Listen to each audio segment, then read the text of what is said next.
Welcome back. Bulletin کا آغاز کریں اور آپ کو بتائیں کہ خطے میں بڑھتی کشیدگی اور توانائی بحران کے پیش نظر انتظامیہ نے اسمارٹ لاک ڈاؤن نافذ کرنے کا اعلان کر دیا ہے، جس کے تحت ہفتے دوپہر 12 بجے سے اتوار رات 11:59 تک مکمل پابندی نافذ العمل رہے گی۔ اعلامیہ کے مطابق لاک ڈاؤن کے دوران تمام مارکیٹس اور کمرشل سرگرمیاں بند رہیں گی، جبکہ شادی ہالز اور تقریبات پر بھی مکمل پابندی عائد کی گئی ہے۔ شہریوں کو غیر ضروری گھروں سے نکلنے سے گریز کرنے کی ہدایت کی گئی ہے۔ حکام کا کہنا ہے کہ موجودہ صورتحال میں توانائی کے وسائل پر دباؤ کم کرنا اور عوام کی حفاظت کو یقینی بنانے کی ضرورت ہے۔ اس دوران ہائی ویز اور موٹر ویز پر بھی پابندی رکھی جائے گی تاکہ مختلف علاقوں کے درمیان آمد و رفت کو محدود کیا جا سکے۔ انتظامیہ نے شہریوں سے اپیل کی ہے کہ وہ حکومتی احکامات پر عمل کریں اور ذمہ داری کا مظاہرہ کرتے ہوئے تعاون یقینی بنائیں تاکہ صورتحال کو بہتر بنایا جا سکے۔ وسطی میں جاری کشیدگی کم کرنے کے لیے پاکستان کی سفارتی کوششیں جاری ہیں اور اس ضمن میں آج پاکستان، سعودی عرب، ترکیہ اور مصر کے وزرائے خارجہ اہم ملاقات کریں گے۔ مصر اور ترکیہ کے وزرائے خارجہ گزشتہ روز پاکستان پہنچے تھے، جبکہ سعودی وزیر خارجہ آج پاکستان پہنچیں گے۔ آج مصر کے وزیر خارجہ ڈاکٹر بدر عبدالعاطی دفتر خارجہ پہنچے، جہاں نائب وزیر اعظم اسحاق ڈار نے ان کا استقبال کیا۔ دونوں ممالک کے وزرائے خارجہ کی ملاقات جاری ہے، جس میں پاکستان اور مصر کے درمیان دو طرفہ تعلقات اور باہمی تعاون کے فروغ پر تبادلہ خیال کیا جا رہا ہے۔ دونوں وزرائے خارجہ علاقائی صورتحال پر تبادلہ خیال بھی کریں گے۔ سفارتی ذرائع کا کہنا ہے کچھ دیر بعد ترکیہ وزیر خارجہ بھی دفتر خارجہ پہنچیں گے اور وزیر خارجہ اسحاق ڈار سے ملاقات کریں گے، جبکہ سعودی وزیر خارجہ کے پاکستان پہنچنے کے بعد چاروں وزرائے خارجہ کے درمیان اہم ملاقات ہوگی۔ اور وزیر خارجہ اسحاق ڈار نے کہا ہے کہ آبنائے ہرمز سے پاکستانی پرچم بردار مزید 20 جہازوں کو گزرنے کی اجازت مل گئی ہے۔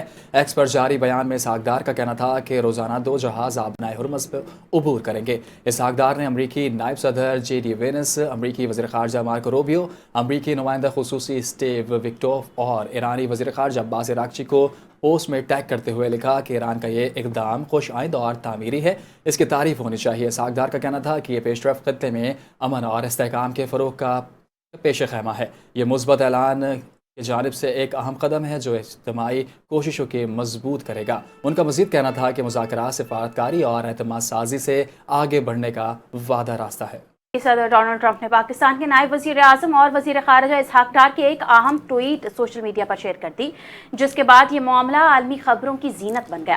اسحاق ڈار نے اپنی ٹویٹ میں بتایا کہ ایران نے 20 پاکستانی جہازوں کو آبنائے ہرمز سے گزرنے کی اجازت دی ہے، جس کے تحت روزانہ 2 پاکستانی جہاز اس اہم بحری گزرگاہ سے روانہ ہوں گے۔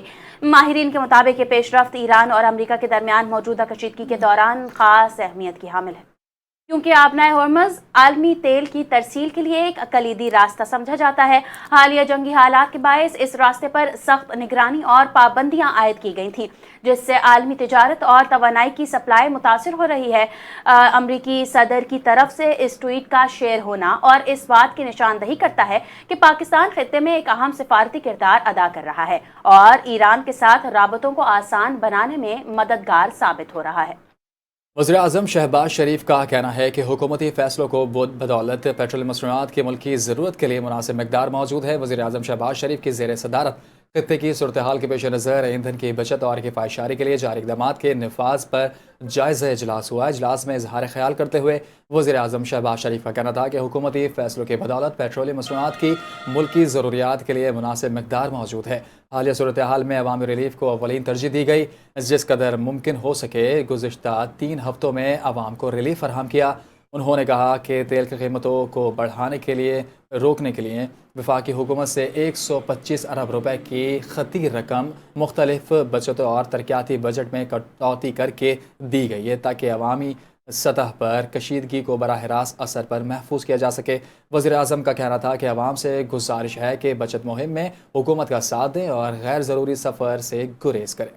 خبر شامل کریں گے۔ ایرانی پاسداران انقلاب نے دعویٰ کیا ہے کہ آج حملے میں 500 امریکی فوجی ہلاک یا زخمی کیے ہیں، جبکہ جنوبی فارس میں ایک امریکی F-16 طیارہ بھی مار گرا ہے۔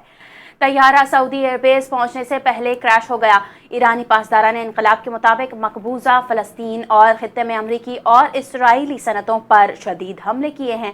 پاسداران انقلاب کا کہنا ہے آئندہ ایرانی صنعتوں پر حملہ ہوا تو نتیجہ سوچ سے برا ہوگا۔ اس کے علاوہ خاتم الانبیاء ہیڈ کوارٹرز کے مطابق اسرائیلی شہر حیفا میں اسٹریٹجک الیکٹرانک وارفیئر سینٹر کو نشانہ بنایا ہے اور بن گورین ایئر بیس پر ایندھن کے ذخیروں پر بھی حملہ کیا ہے۔ ایرانی پاسداران انقلاب نے خبردار کیا ہے کہ وہ انتقامی کارروائی کے دوران اب خطے میں اسرائیلی اور امریکی یونیورسٹیز کو نشانہ بنائیں گے۔ پاسدار انقلاب نے یونیورسٹی کے عملے، طلباء اور ان جامعات کے قریب رہنے کے عام شہریوں کو کہا ہے کہ وہ اپنی جانیں محفوظ رکھیں اور ان تعلیمی اداروں سے کم 1 کلومیٹر کے فاصلے پر رہیں۔ پاسداران انقلاب نے یہ دھمکی تہران میں واقع Iran university of science and technology پر حملے کے رد عمل میں دی ہے۔ ایران نے الزام عائد کیا ہے کہ جنگ کے دوران امریکہ اور اسرائیل نے جان بوجھ کر ایران کے کئی جامعات اور تحقیقی مراکز پر حملے کیے ہیں۔ مزید آپ کو بتائیں، امریکہ نے ایران کے ساحلی علاقوں بشمول خارق جزیرے پر زمینی کارروائی کی تیاری کر لی۔ امریکی اخبار کے مطابق ایران میں محدود زمینی کارروائی خصوصی دستے اور روایتی فوجی کریں گے۔ امریکی عہدیدار کا کہنا ہے پینٹاگون ایران میں ہفتوں پر مشتمل زمینی جنگ کی تیاری کر رہا ہے۔ امریکی عہدیدار کا کہنا ہے صدر ٹرمپ زمین فوجی کی تعیناتی کی منظوری دیں گے یا نہیں، یہ ابھی واضح نہیں ہے۔ ایران پر جنگ مسلط کرنے کے خلاف امریکہ میں بڑے پیمانے پر صدر ٹرمپ کے خلاف نو کنگز مین مظاہرے کیے جا رہے ہیں۔ میڈیا رپورٹس کے مطابق امریکہ بھر میں ہفتے کے روز مظاہروں میں 70 لاکھ افراد نے شرکت کی، جس میں مظاہرین نے جنگ رکوانے کے مطالبے کیے۔ نیو یارک میں عالمی شہرت یافتہ ہالی ووڈ اداکارہ اور امریکی صدر پہ کڑی تنقید کرتے ہوئے رابرٹ دین نے کہا کہ نو کنگز ڈے کی تقریب کا خطاب کرتے ہوئے ٹرمپ اپنے غلط کام کنگز کانگریس اور عملے کو ملی بھگت کے بغیر نہیں چلا سکتے۔ کرپٹ رہنما کو خود کو مالدار بنانے سے روکا جانا چاہیے۔ رپورٹس کے مطابق اتوار کو بھی امریکہ کے 50 ریاستوں میں 3200 احتجاجی مظاہرے متوقع ہیں۔ مظاہرین نے انتظامیہ سے مطابق مظاہروں میں امریکی تاریخ میں سب سے بڑی تعداد میں مظاہرین کی شرکت کی گئی۔ دوسری جانب ایران پر جنگ مسلط کیے جانے کے خلاف اسرائیل کے مختلف شہروں میں بھی اب تک سب سے بڑے مظاہرے کیے گئے ہیں۔ رپورٹس کے مطابق Italy, France, Spain, Germany, Netherland اور آسٹریلیا میں بھی مظاہرے نے ٹرمپ انتظامیہ کے خلاف نعرے لگائے اور جنگ روکنے کا مطالبہ کیا۔ تو ادھر ایران نے ایٹمی ہتھیاروں کے عدم پھیلاؤ کے معاہدے NPT سے علیحدہ ہونے پر غور شروع کر دیا۔ ایرانی میڈیا کے مطابق پارلیمنٹ سمیت متعلقہ ادارے NPT سے ایران کے دستبردار ہونے پر غور کر رہے ہیں۔ ایرانی میڈیا کا کہنا ہے واضح ہو چکا ہے کہ ایران کے NPT میں رہنے کا جواز ہی نہیں بچتا۔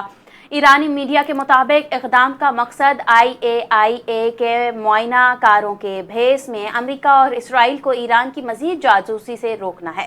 امریکہ اور اسرائیل کی جانب سے ایران کے ایٹمی بجلی گھروں پر حملے کیے جا رہے ہیں اور IAEA کی اس مذمت تک نہیں کر رہی۔ سعودیہ کے پرنس سلطان ایئر بیس پر ایرانی میزائل حملے میں امریکی سرورنس طیارہ تباہ تصاویر سامنے آ گئی۔ سعودی عرب کے پرنس سلطان ایئر بیس پر ایران کے میزائل حملے میں امریکی سرورنس طیارے E-3 کی تباہی کی تصاویر سامنے آ گئی ہیں۔ Airborne warning and control aircraft کا دوران جنگ قرارداد انتہائی اہم اور ہے جو طیارہ اور ڈرونز کے سینکڑوں میل دور تک پتہ لگا سکتا ہے۔ امریکہ میں جنرل کا کہنا ہے کہ E-3 کی تباہی سے امریکہ کے خلیجی فورنس پر نگرانی متاثر ہو رہی ہے۔ ایران پر امریکی اور اسرائیلی حملوں کو 1 ماہ ہو گیا۔ ایرانی ہلال احمر سوسائٹی کے مطابق امریکی اور اسرائیلی حملوں میں ایران کی 93,000 سویلین املاک تباہ ہوئیں۔ ایرانی ہلال احمر سوسائٹی کے مطابق مختلف ایرانی صوبوں میں کیے گئے حملوں میں تباہ مکانات کی تعداد 71,547 ہو چکی ہے۔ امریکی اور اسرائیلی حملوں میں اب تک 7,079 تجارتی املاک کو نقصان پہنچا۔ صرف تہران میں 31,562 رہائشی اور تجارتی املاک امریکی اور اسرائیلی حملوں میں تباہ ہوئی ہیں۔ ایرانی ہلال احمر کے مطابق امریکی اور اسرائیلی حملوں میں 600 اسکول تباہ ہو چکے ہیں۔ ایران میں بنیادی صحت اور ہنگامی طبی امداد کے 295 مراکز بھی امریکی اور اسرائیلی حملوں کو نشانہ بنے ہیں۔ امریکی سینیٹر برنی سینڈرز نے صدر ٹرمپ پر تنقید کرتے ہوئے کہا کہ ٹرمپ پوری دنیا کو بحران سے دوچار کر رہے ہیں۔ ایک شخص نے ملک کے قانون کو اپنے ہاتھوں میں لے رکھا ہے۔ ہم اپنے ملک میں آمریت نہیں چاہتے۔ نو کنگز مظاہرے میں امریکی سینیٹر برنی سینڈرز نے خطاب کرتے ہوئے صدر ٹرمپ پر شدید تنقید کی۔ امریکی سینیٹر برنی نے کہا کہ امریکی صدر ڈونلڈ ٹرمپ پوری دنیا کو بحران سے دوچار کر رہے ہیں۔ آج ہمارا پیغام ہے نو مور کنگز۔ ہم اپنے ملک میں آمریت نہیں چاہتے۔ ایک شخص نے ملک کے قانون کو اپنے ہاتھ میں لے رکھا ہے۔ امریکی تاریخ میں پہلے کبھی کسی نے طاقت کا اتنا غلط استعمال نہیں کیا۔ امریکی سینیٹر نے کہا کہ غزہ میں ہزاروں افراد کو قتل کیا گیا، غزہ کے ملبے تلے ڈھیر بنا گیا ہے۔ ایران میں اب تک 2000 شہری مارے جا چکے ہیں۔ اسرائیل کو امریکی ٹیکس دہندگان کے پیسوں سے اسلحہ فراہم کیا جا رہا ہے۔ برنی سینڈر نے اپنے خطاب میں کہا کہ ٹرمپ جھوٹ بول کر ایران کے خلاف جنگ میں امریکی ٹیکس دہندگان کا پیسہ ضائع کر رہے ہیں۔ ایران کے خلاف جنگ کی فوری رکنا چاہیے۔ ٹیکس دہندگان کا پیسہ تعلیم، صحت اور سستے گھروں کی تعمیر پر خرچ کرنا چاہیے۔ ان کا کہنا تھا کہ یہ امریکہ نے تاریخ کا غیر معمولی اور خطرناک لمحہ کئی حوالوں سے امریکہ سمیت پوری دنیا کا مستقبل داؤ پر لگ چکا ہے۔ کی 10 اضلاع میں دفعہ 144 نافذ کر دی گئی۔ دفعہ 144 کے نفاذ کے بعد اسلحے کی نمائش پر مکمل پابندی عائد کر دی گئی۔ امن و امان کی صورتحال کے پیش نظر اہم فیصلہ کیا گیا۔ حالیہ واقعات اور شہریوں کی ہلاکتوں کے بعد سخت اقدامات اٹھائے گئے۔ خلاف ورزی کرنے والوں کے خلاف سخت کارروائی کا عندیہ دے دیا گیا۔ آپ کو بتائیں بانی پی ٹی آئی کی اہلیہ بشرا بی بی کا اڈیالہ جیل میں طبی معائنہ کیا گیا۔ پیمز اسپتال کے سربراہ شعبہ چشم ڈاکٹر محمد عارف خان نے بشرا بی بی کا تفصیلی معائنہ کیا۔ اس دوران بشرا بی بی نے دائیں آنکھ کے دھندلا نظر آنے اور سر درد کی شکایت کی۔ ڈاکٹرز نے معائنے کے بعد بشرا بی بی کو مخصوص آئی ڈراپس اور دیگر ادویات تجویز کی ہیں، جبکہ انہیں مطالعہ اور قریب کے کاموں کے لیے مناسب اور روشن جگہ استعمال کرنے کی ہدایت بھی کی گئی ہے۔ میڈیکل ٹیم کی جانب سے ہدایت کی گئی ہے کہ 4 ہفتوں بعد بشرا بی بی کا دوبارہ معائنہ کیا جائے گا تاکہ ان کی صحت اور صورتحال کا جائزہ لیا جا سکے۔ گورنر سے نہال ہاشمی سے کاروباری شخصیات کے وفد کی اہم ملاقات ہوئی، جس میں معاشی امور اور باہمی دلچسپی کے معاملات پر تفصیلی تبادلہ خیال کیا گیا۔ ملاقات کے دوران سرمایہ کاری کے فروغ، کاروباری ماحول کی بہتری اور پائیداری معیشت استحکام پر غور کیا گیا، جبکہ صنعتی تجارتی سرگرمیوں کے فروغ اور برآمدات میں اضافے کے امکانات کا جائزہ بھی لیا گیا۔ اس موقع پر معیشت کی بحالی، سرمایہ کاری میں اضافے اور روزگار کے مواقع کے لیے مشترکہ حکمت عملی پر اتفاق کیا گیا۔ گورنر سندھ نے سرمایہ کاروں کے سازگار ماحول، سہولیات اور مکمل تحفظ کی یقین دہانی کروائی۔ وفد نے حکومتی پالیسی پر مکمل اعتماد، نجی اور سرکاری شعبوں میں روابط کے فروغ پر زور دیا۔ اس موقع پر گورنر سندھ نہال ہاشمی کا کہنا تھا کہ وزیر اعظم شہباز شریف نے معاشی بحالی کے لیے ویژن کا عالمی سطح پر سراہا جا رہا ہے۔ قائد نواز شریف نے ہمیشہ کاروباری طبقے کے لیے سازگار پالیسی متعارف کروائی۔ انہوں نے کہا کہ سادگی اور کفایت کے فروغ دینا دنیا کے وقت کے لیے اہم ضرورت ہے۔ موجودہ حالات میں کفایت شعری ہم سب کی مشترکہ ذمہ داری ہے۔ خبریں بلیٹن کا حصہ بنائیں۔ آپ کو بتائیں drug regulatory authority of Pakistan نے ضروری ادویات کی قیمتوں میں حالیہ اضافے سے متعلق زیر گردش خبروں کی سختی سے تردید کرتے ہوئے انہیں بے بنیاد قرار دے دیا۔ ترجمان ڈرپ کے مطابق ضروری ادویات بشمول انسولین اور دیگر جان بچانے والی ادویات کی قیمتوں میں کسی قسم کا اضافہ نہیں ہوا۔ انہوں نے واضح کیا کہ گزشتہ چند ماہ کے دوران بھی ایسی کسی اضافے کی منظوری نہیں دی گئی۔ ڈرپ کا کہنا ہے ضروری ادویات کی فہرست میں شامل ادویات کی قیمتوں میں فارماسیوٹیکل کمپنیاں از خود اضافہ نہیں کر سکتی اور اتھارٹی اس حوالے سے کڑی نگرانی کر رہی ہے۔ مزید کہا گیا کہ ان میں خام مال کے حصول کے لیے متعدد ذرائع اختیار کرنے اور مناسب ذخیرہ برقرار رکھنے کی ہدایت شامل ہے تاکہ عالمی سپلائی چین میں ممکنہ رکاوٹوں کے باوجود قلت پیدا۔ قومی ایئر لائن پی آئی اے نے 6 سال بعد اسلام آباد سے لندن کے لیے براہ راست فلائٹ آپریشن بحال کر دیا۔ پہلی پرواز 29 مارچ 2026 کو روانہ ہوگی۔ پرواز کی بحالی کی تقریب میں سیکرٹری دفاع لیفٹیننٹ جنرل ریٹائر محمد علی اور پاکستان میں برطانوی ہائی کمشنر جین میرٹ نے افتتاح کیا۔